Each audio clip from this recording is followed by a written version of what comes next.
തിരുവനന്തപുരത്ത് 2.5 വയസ്സുകാരിക്ക് നേരെ ആയമാരുടെ ക്രൂരത. തൈക്കാട് ശിശുക്ഷേമ സമിതിയിലെ കുട്ടിക്കാണ് മർദ്ദനമേറ്റത്. കിടക്കയിൽ മൂത്രമൊഴിച്ചതിന് കുഞ്ഞിന്റെ പിൻഭാഗത്തും ജനനേന്ദ്രിയത്തിലും നഖം കൊണ്ട് മുറിവേൽപ്പിച്ചു.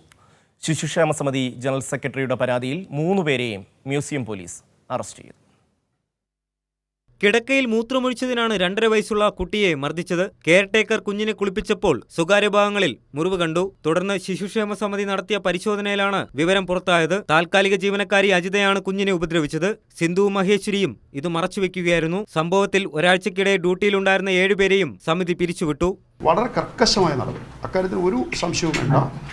ഒരാളെ പോലും, പ്രത്യേകിച്ച് കുട്ടികളുടെ കാര്യത്തിലാണ്, കുട്ടികളെ സംരക്ഷിക്കുന്ന സ്ഥാപനം എന്നുള്ളത് ഒരു ഇഞ്ച് പോലും ഞങ്ങൾ പിന്നോട്ടില്ല.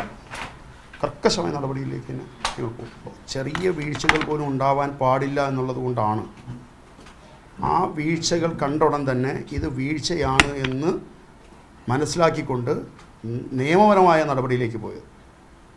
ഇതിവിടെ ഒളിച്ചു വയ്ക്കുകയോ മറച്ചു വയ്ക്കുകയോ ഇവിടെ കൊണ്ട് അത് അവരെ പിരിച്ചുവിട്ട് ഇവിടെ കൊണ്ട് അവസാനിപ്പിക്കുകയല്ല ചെയ്തു. 2 ദിവസങ്ങൾ മുമ്പാണ് സമിതി മ്യൂസിയം പോലീസിൽ പരാതി നൽകിയത്. പോക്സോ, ജുവനൈൽ ജസ്റ്റിസ് ആക്ട് എന്നിവ ചുമത്തിയാണ് പ്രതികളുടെ അറസ്റ്റ് രേഖപ്പെടുത്തിയിരിക്കുന്നത്. കോടതിയിൽ ഹാജരാക്കിയ ശേഷം പ്രതികളെ ഇന്ന് തന്നെ റിമാൻഡ് ചെയ്യും. കൈരളി ന്യൂസ്, തിരുവനന്തപുരം.